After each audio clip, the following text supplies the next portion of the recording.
Assalamualaikum warahmatullahi wabarakatuh. Perkenalkan, nama saya Arya Nandra Rakit Sakagra Putra Sucipto, biasa dipanggil Nandra, mahasiswa program studi Teknik Robotika dan Kecerdasan Buatan angkatan 2025 Fakultas Teknologi Maju dan Multidisiplin.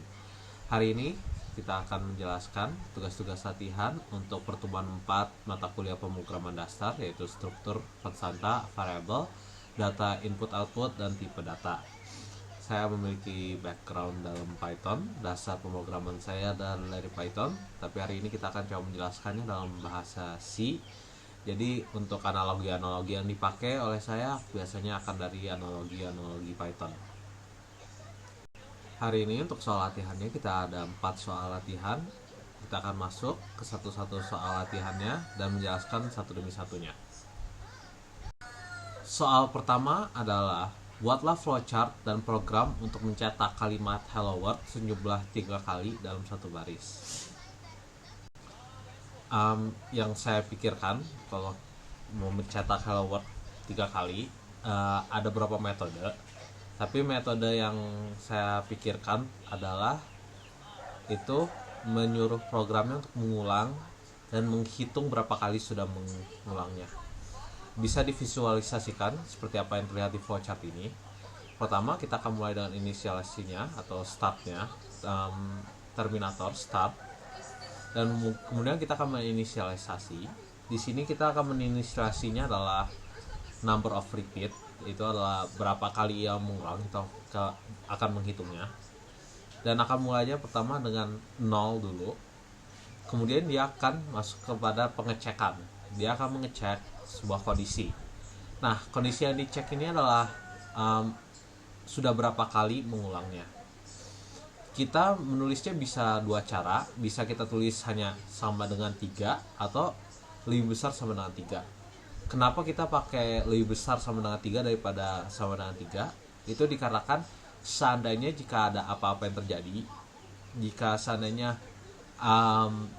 program ini mencetak hello world lebih dari 3 kali, terus masuk ke 4, terus dia melewati fase pengecekan ini dan entah gimana bisa mengulang lagi, pada pengecekan berikutnya dia akan semoga mencapai ke N. Oke. Jadi berjalan programnya, coba saya ulangi. Mulai membuat variabel untuk mengecek berapa kali mengulang, mengecek apakah variabel untuk mengecekkan pengulangan itu sudah mencapai 3 atau belum. Jika belum mencapai 3, dia akan menulis di output hello world dan kemudian akan menambah nilai di variabel itu 1. Jadi saat 0 tidak cetak hello world jadi 1. Terus tuh lagi output hello world jadi nilai berdua. Terus masuk ke sini lagi mencetak hello world, terus berubah nilainya di 3. Kemudian pas di sini kecek apakah nilainya sudah sesuai 3. Jika sesuai 3 maka N. Kita masuk ke penjelasannya saat ditulis sebagai program. Di sini kita ada bagian code-nya, di sini kita ada bagian output-nya. Di bagian kodenya kita ada bagian biasa-biasa, include Studio Edge, include stdlib, dan juga fungsi utamanya. Apa yang diisi fungsi utamanya? Pertama, kita memiliki for loops. For integer I 0, I larger than 3, I add. Cara membacanya ini adalah, jadi ini adalah integer I ini adalah untuk menghitung seberapa kali mengulangnya, dan nilai utamanya apa? Nilai pertamanya 0. Terus tuh ini akan berjalan selama integer penghitung ini lebih kecil daripada 3. Kemudian setelah setiap penyelesaian, integer I ini akan menambahkan nilainya sebanyak 1. Oke. Nah, pengulangannya apa saja yang akan dilakukan dalam pengulangannya? Ini akan mengikuti di kurung kriwil ini. Dia akan melakukan pencetakan hello world dan dia akan mengulangi ini selama 3 kali, dan saat selesai function ini akan mengirimkan kembali nilai 0. Bisa dilihat di outputnya, hello world, hello world, hello world, exited with code 0, ini return 0-nya. Maka bisa dilihat program ini berjalan dengan lancar dan sesuai apa yang diinginkan. Soal kedua berikutnya adalah buatlah flowchart dan program untuk mencetak kalimat dan melengkapi data-data pada titik-titik sesuai dengan data Anda. Data-data yang diminta adalah nama, npm, kelas, prodi, alamat. Jadi kalau apa yang ada di pikiran saya, kalau saya ingin menyelesaikan masalah ini, kita akan mulainya dengan start, kemudian kita akan menginisiasi sebuah variabel dengan tipe data variabel char dengan tipe variabel array. Kenapa kita harus pakai array? Karena berbeda dengan Python di mana char dan string itu dipisahkan data type-nya. Di C, sepemahaman saya adalah char dan string itu dua hal yang sama. Yang membedakannya itu char secara murninya itu hanya satu karakter, dan string pada murninya adalah cuma sekumpulan char yang dikumpulkan. Maka jika kita membuat sebuah array atau sebuah kumpulan char, itu adalah bentuk dari string. Oke. Kita akan membuat char nama, char npm, char kelas, char prodi, dan char alamat. Sebenarnya npm ini bisa saja kita ganti dengan integer, tapi karena kita tidak akan melakukan operasi perhitungan apapun pada variabel itu, maka lebih baik kita memakainya char saja biar mensamakan semuanya. Kita inisialisasikan variabel itu, kita kasih banyak space 50, kita memiliki 49 space dan 1 space aman untuk spasi terminator. Kemudian setelah itu kita meminta input kepada user, nama, npm, kelas, prodi, alamat. Kemudian kita mengoutput kepada usernya dengan format yang tadi diberikan, yaitu nama, titik 2, terus apa yang diinputkan user, npm, dan seterusnya. Dan kemudian program akan selesai. Sekarang kita memasukinya dalam bentuk program. Seperti biasa, kita memiliki hal-hal yang normalnya dulu, include stdioh, include stdlibh, dan juga integer main dan return to 0. Yang berbeda di sini adalah yang bagian sini. Jadi pertama kita melakukan inisialisasi char, nama 50, npm 50, kelas 50, prodi 50, alamat 50. Bracket kotak ini yang isinya 50 itu menunjukkan bahwa ini array dengan sebanyak length-nya 50, panjangnya itu adalah 50 char. Oke. Nah, di mana sebelumnya di flowchart ditunjukkan bahwa kita langsung menghitung, kita langsung menginisiasi semua variabel di satu step. Di program ini kita pisahkan untuk jadi satu persatu. Jadi kita minta nama, npm, kelas, prodi, alamat, dengan rasionalisasi bahwa user tidak akan, ini lebih user friendly, user lebih terbiasa menginput data satu-satu daripada menginput data langsung semuanya.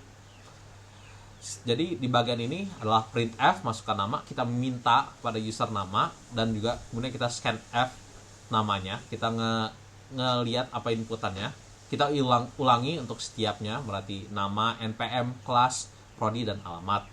Kemudian kita memprint f-nya, memprint atau menunjukkan kepada user apa yang kita minta, nama, kelas. Di sini kita bisa lihat add s-nya ini menunjukkan bahwa apa yang didapatkan adalah tipe string atau tipe char array dengan dengan variabel yang diminta apa. Berarti di sini minta nama, npm, kelas, prodi, dan alamat. Suatu hal yang menarik ini mungkin bisa ditanya, kenapa di sini ada /n atau new line, di mana di sini nggak ada /n atau new line? Ini karena saat kita meminta input kepada user, cara user mengatakan, oh ini input saya sudah selesai, saya selesai mengetik, itu dengan enter. Jadi kalau kita masukin slash new line di printf yang di sini saat kita meminta input, itu hanya akan membuat sebuah empty line di antara printf yang ditunjukkan. Dan kita bisa melihat outputnya di sini. Outputnya masukkan npm, Nandra, masukkan npm, saya masukkan nim saya karena saya tidak ingat npm saya apa. Masukkan kelas rk2, prodi, trkb, masukkan alamat Asrama Putra, dan bisa dilihat di sini outputnya itu sesuai data-data yang saya masukkan. Ada beberapa pertanyaan yang bisa ditanyakan di sini. Pertama, kenapa outputnya berbeda dengan yang soal sebelumnya? Soal sebelumnya outputnya berwarna-warni, dimana di sini outputnya warnanya hitam putih. Itu karena saat dipakai di Visual Studio Code itu pakai extension Code Runner, dan Code Runner memiliki sebuah masalah saat melakukan saat menjalankan program terus tuh meminta input kepada user. Jadi harus melalui, kalau meminta input kepada user itu harus melalui terminal. Terminalnya Visual Studio Code, dimana sebelumnya itu yang di soal sebelumnya itu dilihat outputnya itu dari bagian Windows outputnya. Kemudian pertanyaan berikutnya itu kenapa di sini tulisannya Asrama Putra tanpa spasi. Jadi scanf ini memiliki suatu hal yang cukup merumitkan kepada user, yaitu dimana kalau ketemu white space dia akan mengambil cuman kata pertama. White space itu hanyalah spasi. Dia akan mendapat dia hanya akan mengambil kata yang pertama, dan kata yang berikutnya itu dia akan simpan sebagai input buffer. Input buffer itu berarti akan dimasukkan kepada permintaan input berikutnya. Dalam bahasa C, cara untuk melewatinya itu pertama kita bisa include string libs atau library untuk manipulasi string, dan kemudian kita ganti scanf dengan fgets. Fgets nanti akan meminta 3 argumen. Kalau nggak salah pertama nama variabelnya, terus tuh size variabelnya, kemudian satu hal lagi yang saya lupa. Tapi untuk apa yang kita butuh sekarang, karena kita sedang belajar dasar-dasar untuk C, scanf ini cukup. Tapi saat melakukan sesuatu yang lebih kompleks, sesuatu yang lebih terdefinisi, lebih baiknya pakai fgets yang mungkin kita akan perdalami di pertemuan-pertemuan berikutnya. Soal ketiga adalah tulis ulang program ini dan tampilkan hasil dari program di bawah. Program ini adalah main, terus tuh dalam main itu adalah integer, jawab, dan hasil. Maka kita membuat dua variabel integer, yaitu jawab dan hasil. Jawab bernilai 1000, dengan hasil adalah dengan jawab dikurangi 30, dan kemudian kita mencetak hasilnya, yaitu jawaban adalah hasil plus 10. Mari kita lihat outputnya seperti bagaimana. Jadi ada beberapa perubahan sedikit yang saya buat kepada programnya. Pertama itu adalah cuman include doang sih, cuman include studio H sama include stdlib. Sisanya kita sama, oke, semuanya.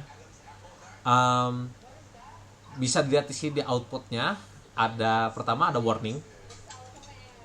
Kita akan ngomongin warning itu nanti setelah kita lihat apakah hasil dari program ini benar atau enggak.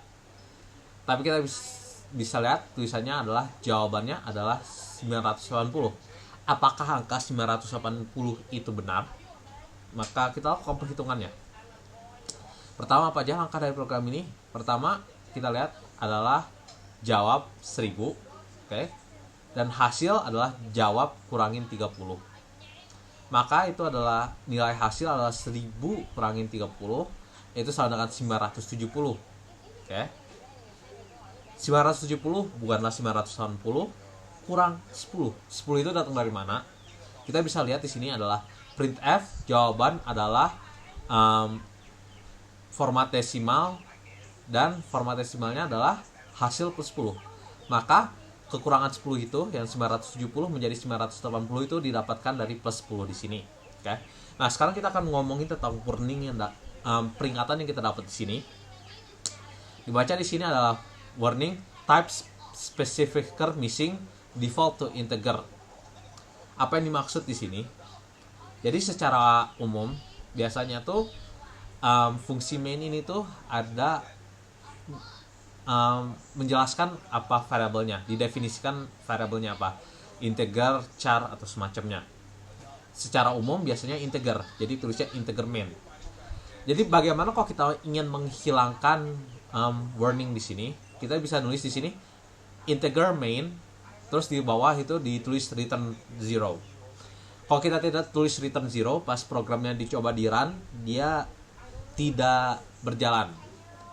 Programnya berjalan tapi tidak menunjukkan output apapun, pengalaman saya.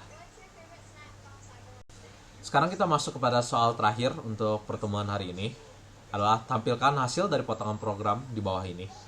Programnya merupakan main dengan inisialisasi integer, value 1, value 2, dan sum. Value 1 sama dengan 35, value 2 sama dengan 18, sum sama dengan value 1 plus value 2. Terus itu berikutnya kita menunjukkan kepada user adalah tulisan the sum of